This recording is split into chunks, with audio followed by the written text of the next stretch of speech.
Buonasera e bentrovati con l'informazione di Prealpina.it. Apriamo il telegiornale con la tragedia avvenuta questa mattina a Legnano. Un uomo è morto travolto da un treno. Si sarebbe trattato di un gesto estremo. Il servizio è di Stefano Vietta. Un'ennesima tragedia si è consumata oggi lungo i binari della linea ferroviaria tra Milano e Domodossola, con gravi ripercussioni anche sulla circolazione. Un uomo è stato investito da un treno intorno alle 7:45 del mattino alla stazione di Legnano. Sarebbe un gesto volontario. Alcuni testimoni, infatti, rimasti scioccati dall'accaduto, riferiscono di averlo visto che si stendeva sui binari, dopo aver lasciato gli occhiali sulla banchina, attendendo il passaggio del treno. Il corpo è stato poi dilaniato dalla motrice, con una scena raccapricciante. L'uomo è morto sul colpo. Il tragico gesto, avvenuto all'ora di punta del mattino, ha mandato in tilt il traffico ferroviario. Alle 8 tutto si è fermato per consentire alle forze dell'ordine, ai pompieri, al personale di Areo e a quello ferroviario di compiere i vari rilievi sull'accaduto, ma anche per recuperare i poveri resti della vittima. La situazione si è poi sbloccata solo verso le 10 con i primi treni in partenza. Andiamo ora in tribunale a Busto Arsizio, dove oggi il processo per gossip che vedeva coinvolti Mauro Icardi e Vanda Nara è finito. Il giudice ha stabilito infatti di non doversi procedere nei confronti della testata Cronaca Vera, che era stata querelata per diffamazione dal calciatore e da sua moglie. La coppia non si era presentata alla precedente udienza, in cui i due dovevano comparire come testimoni e non avevano spiegato la loro assenza. La pubblica accusa si era così trovata a dover chiedere il non luogo a procedere per tacita remissione di querela. E il pronunciamento finale è avvenuto appunto oggi. Il caso era scoppiato nel 2018 per un articolo sulla pagina Facebook del Settimanale. A causa delle piogge particolarmente intense nel nord della provincia, il primo tratto del fiume Olona in Varese fa paura. Ce ne parla la collega Barbara Zanetti. Quello che vedete in queste immagini è il fiume Olona, a circa 2 chilometri dalla sua nascita. Il comune di Varese, come sapete, nasce alla Rasa e le immagini sono quelle di una zona tropicale in qualche modo. In realtà questo è il risultato delle grandi piogge delle ultime ore. Fa quasi paura, l'alveo del fiume è totalmente inondato e l'acqua ha proprio questo effetto di cascate. E sempre a proposito di tempo atmosferico, dopo le piogge di questa sera ci sarà una tregua nel weekend. Vediamo il servizio della redazione. Sarà un fine settimana finalmente senza pioggia, almeno fino a domenica sera, e questa è una novità di una primavera che ha portato acqua, soprattutto nei weekend. Ma è presto per cantare vittoria e girare in maglietta, sì, perché lunedì sarà all'insegna delle precipitazioni e comunque le temperature massime non andranno oltre i 20 gradi. Lo scorso anno, il primo weekend di maggio, era stato invece con sole e caldo. Le conseguenze delle piogge di questi giorni si sono viste subito sul lago di Varese, che tra ieri e oggi è risalito oltre il livello di piena. Ancora Varese, San Vittore sabato sera porta in tavola la solidarietà. Le immagini del servizio sono dell'agenzia Blitz. Il tendone è allestito davanti alla Basilica di San Vittore. Domani sera andrà in tavola, la nona edizione di Aggiungi un posto a tavola, la cena solidale organizzata da una rete di associazioni il cui ricavato andrà a favore di istituti che si occupano di fornire cibo alle persone indigenti. L'iniziativa rientra nell'ampio programma delle celebrazioni di San Vittore. La cena di domani sera, alla quale parteciperanno numerose autorità, sarà all'insegna di un menù antispreco.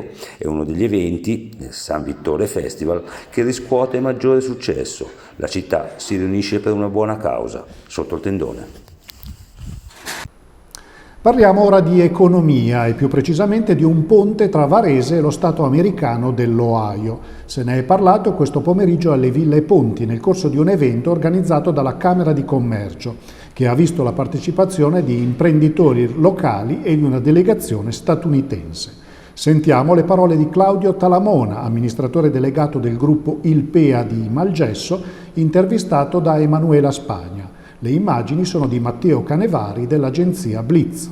Siamo con Claudio Talamona, CFO del gruppo Ilpea, l'unica azienda della provincia di Varese che sta già lavorando in Ohio. Com'è nata questa collaborazione? Sì, è nata già più di 20 anni fa, quando abbiamo combinato le nostre attività con le attività di un'azienda americana, di un gruppo americano. Tra gli stabilimenti di questo gruppo americano ce n'era già uno che si trova ad Aurora, nell'Ohio, e quindi sostanzialmente ci siamo trovati ad operare in questo modo. Noi è un gruppo storico il nostro, che opera più di 60 anni, aveva già collaborato con realtà americane anche nel passato, e poi dopo varie vicissitudini si è riformato un gruppo intero all'inizio degli anni 2000, compreso appunto questa realtà nell'Ohio. Com'è fare business in Ohio? Direi che è sicuramente efficiente, è sicuramente efficace. Io non ne ho un'esperienza diretta, ce l'hanno i miei colleghi americani, però sinceramente lo stabilimento è uno stabilimento grande, uno stabilimento che si è espanso e che quando ha voluto espandersi ha trovato modo di farlo in modo agevole e agevolato, quindi motivo per cui sicuramente siamo soddisfatti. E ora le anticipazioni di quello che potrete leggere sulla Prealpina di domani in edicola e in edizione digitale. Passo quindi la parola al collega Antonio Triveri. Buonasera. Come tutti i sabati, domani è il giorno del Focus. Stavolta Prealpina racconta come sta cambiando il mondo del lavoro.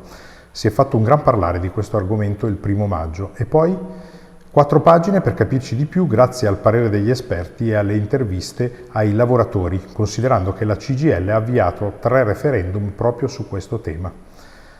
Weekend sportivo molto denso. Sul giornale di domani ci sono tutti gli appuntamenti con grande attesa per il finale di campionato di domenica della Pallacanestro Varese.